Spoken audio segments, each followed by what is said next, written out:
அவரையே அறியாம செஞ்ச ஒரு செயல். தயவு செஞ்சு புரிஞ்சுக்கோங்க.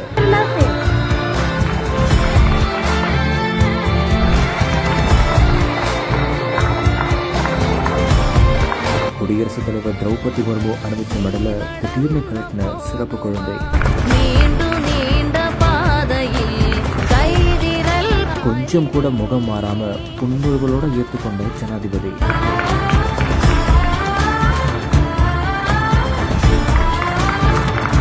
மாற்றுத்திறனாளிகளுக்கான தேசிய விருது வழங்கும் விழா ஜனாதிபதி திரௌபதி முர்மு தலைமையில நடந்திருக்கு. அப்போ மாஸ்டர் என்ன ஸ்ரேயஸ் அப்படின்ற சிறப்பு குழந்தைக்கு தேசிய விருதும் வழங்கப்பட்டிருக்கு. அந்த சமயத்துல ஜனாதிபதி மெடலை அணிவிச்சப்போ அந்த நபர் மெடலை கலட்டி இருக்காரு. இது சமூக வலைதளங்கள்ல வைரல் ஆனிச்சு. ஆனா அவருடைய நிலைமையை தெரிஞ்சுக்கிட்ட திரௌபதி முர்மு கொஞ்சம் கூட முகம் சுழிக்காம புன்முறுவலோட அதை ஏற்றுக்கிட்டு இருந்திருக்காங்க. Merry Christmas and Happy New Year from the Chennai Silks.